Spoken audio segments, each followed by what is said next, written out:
அன்பர்களே, நண்பர்களே, உங்கள் பாலுவின் இனிய காலை வணக்கம். இன்றைக்கி அதாவது 16/1 தை மாதம் 3ஆம் தேதி வியாழக்கிழமை, திருதியை திதி, ஆயிலி நட்சத்திரம் 11-16 வரை இருந்து மக நட்சத்திரம். அப்போது 11-16 வரை அவங்களுக்கு தனுசு ராசிக்கு உண்டானவங்களுக்கு சந்திராஷ்டமம் வரும். 11-16க்கு மேலே மக நட்சத்திரம் வரதுனால மகர ராசிக்காரர்களுக்கு கூடியது அந்த சந்திராஷ்டம். ஓகே, இப்போது நம்ம மேலும் பார்க்கலாம். இன்றைக்கி ராகு காலம் 1லிருந்து 3 வரை, யமகண்டம் காலையில் 6லிருந்து 7:30 வரை, நல்ல நேரம் காலையில் 10லிருந்து 11:30 வரை, அடுத்தால 12லிருந்து 1:30 வரை. நீங்கள் அணிய வேண்டிய உடை நிறம் மஞ்சள் கோல்டு பிஸ்கட் கலரு. தவிர்க்க வேண்டியது பிங்க் கலர். அதே மாதிரி சாப்பிடக்கூடியது முள்ளங்கி, ரேடிஷ் அல்லது புதினா. நண்பர்களே, இப்போ ஜோதிட பாட நிகழ்ச்சிக்குள் செல்வோம். இந்த ஜோதிட பாட நிகழ்ச்சி மிருகசீரிஷ நட்சத்திரத்தில் முதல் பாதத்தில் பிறந்தவங்களை பற்றி சொல்லிக்கிட்டு வந்தோம். இன்றைக்கு கூட அதையே பார்க்கலாம். மிருகசீர நட்சத்திரம் முதல் பாதம் முதல் பகுதியில், அதாவது ஒரு பாதம்ங்கிறது கிட்டத்தட்ட 6 மணி நேரம். அப்போ அதில் முதல் பாதின்னா கிட்டத்தட்ட மிருகசீரிஷ நட்சத்திரம் ஆரம்பித்து முதல் ஒரு 3 மணி நேரத்தில் பிறந்தவர்கள் மனைவியை விட்டு பிரிந்து இருப்பவராக இருப்பார். பிற்பகுதியில் பிறந்தவங்க அழகான மங்கையை மணப்பவராக இருப்பார். அப்போ ரெண்டுக்கும் அவ்வளோ வித்தியாசம் இருக்குது. அப்போ முற்பகுதியில் பிறந்தவங்க கணவன் மனைவி செட்டாமல் பிரிஞ்சிருவாங்க. பிற்பகுதியில் உள்ளவங்க மனதிற்கு இசைந்த மங்கையை மணைந்து அவங்க குடும்ப வாழ்க்கை மிகவும் அழகாக இருக்கும். இவங்க எப்படின்னா, அந்த பிற்பகுதியில் பிறந்தவர் எப்படின்னு கேட்டிங்கன்னா, வாழ்க்கையில் ரொம்ப மிக மகிழ்ச்சியாக சந்தோஷமாக வாழ்வராக இருப்பார். அதே மாதிரி இவங்க மிருகசீரிஷ நட்சத்திரத்தில் பிறந்தவங்க தந்தை தாயாதியரால் தொல்லைகளை அடைபவர்களாக இருப்பார்கள். அதே சமயம் அரசு, அதாவது கவர்மெண்ட் ஆதாயம் பெற்றவராகவும் இருப்பார்.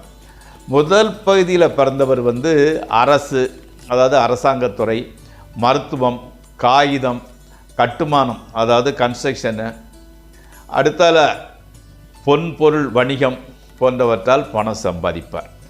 பிற்பகுதியில் பிறந்தவர் எழுத்துத்துறை, புத்தக வெளியீடு, பால் மில்க் சம்பந்தப்பட்டது, செய்தித்துறை, அஞ்சல் துறை, அதாவது கூரியர் சர்வீஸாக இருக்கலாம், போஸ்டலாக இருக்கலாம்.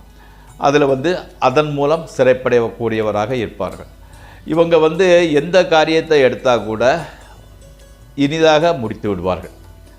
நண்பர்களே, இப்பொழுது நாம் ராசி பலன் நிகழ்ச்சிக்குள் செல்வோம். இந்த நிகழ்ச்சிக்கு உங்களுக்கு பிடித்தமானதாக இருந்தால் அல்லது உபயோகப்படுவதாக இருந்தால் சப்ஸ்கிரைப் செய்யவும், நண்பர்களுடன் பகிர்ந்து கொள்ளவும். அது மட்டும் இல்லை, இன்னும் விரிவாக உங்களது எதிர்காலத்தை பற்றி, தற்போது நடக்கக்கூடிய அமைப்பை பற்றி, எந்த துறையில் போகலாம், எந்த மாதிரி குழந்தைகளுக்கு எந்த துறையில் போவதற்கு வாய்ப்பு அதிகம், பண வசதி எப்படி, கடன் தொழிலிருந்து விடுபடலாமா, சொந்தம் வாங்கமாக தீர்க்கமாக தெரிந்து கொள்வதற்கு 9740846466 இந்த எண்ணுக்கு ஃபோன் செய்து அப்பாயின்மெண்ட் வாங்கிக் கொள்ளுங்கள். அதை பற்றி ஜாதகத்தை அலைசி ஆராய்ந்து பலனை தெரிந்து கொள்ளுங்கள். இப்பொழுது நாம் ஜோதிட பாட நிகழ்ச்சிக்குள் செல்வோம். முதலில் மேசராசி. மேசராசிக்காரங்களுக்கு பணவரவு இருந்தால் கூட செலவு கட்டுக்கடங்காமல் செல்கிறது. மறைமுகமான எதிர்ப்புகள் கொஞ்சம் இருக்கத்தான் செய்கிறது. மேலதிகாரிகள் உங்களுக்கு சப்போர்ட்டிவாக இருப்பதில்லை, அதாவது ஆதரவாக இருப்பதில்லை. குடும்பத்தில் சுபகாரிய செலவு நடக்கின்றது. ஆனால் மனைவி மக்கள் மூலம் மகிழ்ச்சியும் மன அமைதியும் உண்டாகின்றது. ரிஷபராசி. எதிர்பார்த்த இடங்களிலிருந்து உதவி கிடைக்கும். வீட்டுக்கு எதிர்பாராத இடத்திலிருந்து கூட உதவி கிடைக்கின்றது. எதிர்பார்த்த இடத்திலிருந்து வருவது மட்டுமில்லாமல் எதிர்பாராத இடத்திலிருந்து கூட உதவிகள் கிடைக்கின்றன. உஷ்ண சம்பந்தப்பட்ட வியாதிகள் ஏற்படுவதற்கு வாய்ப்பு இருக்கின்றது. வீட்டில் வந்து மகிழ்ச்சியும் மன அமைதியும் இருந்து விடுகிறது. புது நண்பர்கள் அறிமுகமாகிறார்கள். அவர்கள் மிகவும் அந்யோன்யமாக உங்களிடம் பழகுகின்றார்கள். அடுத்து மிதுன ராசி. தந்தையின் உடல்நிலை பாதிக்கப்படக்கூடிய வாய்ப்பு சற்று அதிகமாக தெரிகிறது. எதிர்பாராத சிறு விபத்து உங்களுக்கோ தந்தைக்கோ ஏற்படுவதற்கு வாய்ப்பு இருக்கிறது. பணத்தட்டுப்பாடு தான் கொஞ்சம் ஜாஸ்தி லெவலில் போகுது. திருடர் பயம், வீண் அலைச்சல் முதலியவனை உண்டாகின்றன. எச்சரிக்கையுடனும் கடவுள் பக்தியுடனும் இருந்தவர் மன அமைதியும் பொருள் வரவும் உண்டாகின்றது. அடுத்து கடகம்.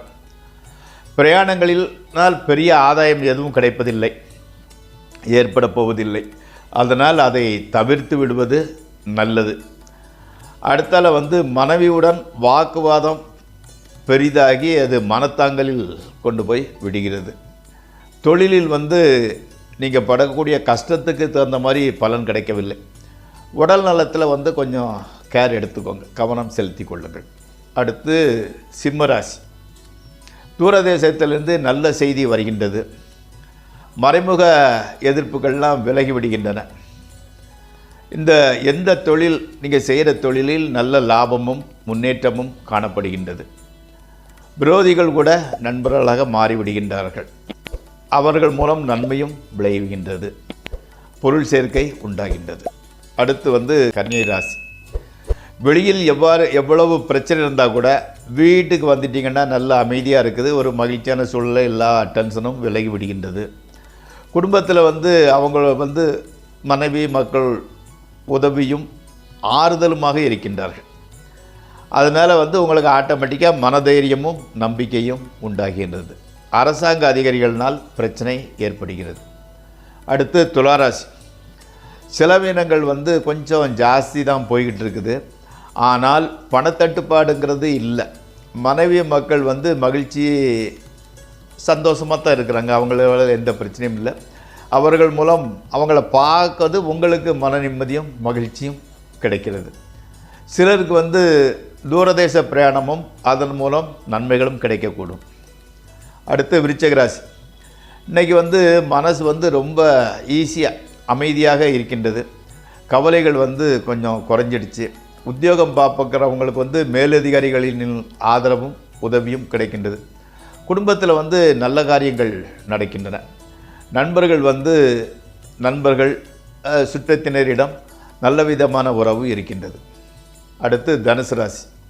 இன்றைக்கி வந்து சந்திராஷ்டம தினம். அதனால் மனசில் வந்து காரணம் இல்லாமல் கொஞ்சம் டென்ஷன் உண்டாகிறது. புதிய முயற்சிகள் எதிலும் நாம் ஈடுபட வேண்டாம். மனைவியிடம் நல்ல விதமாக நடந்து கொள்ளாவிட்டால் மனத்தாங்கல் ஏற்படும். எதிர்பாராத செலவினங்கள் உண்டாகிறது. அடுத்து மகர ராசி. பொருள் சேதம் அதிகரிக்கிறது. சொன்ன சொல்லை காப்பாற்ற முடியாமல் போகிறது. தேவையில்லாத நேரத்தில் நல்ல மனிதர்களிடம் விரோதம் உண்டாகிறது. உடல் நலத்தில் கொஞ்சம் கவனம் எடுத்துக்கொள்ளுங்கள்.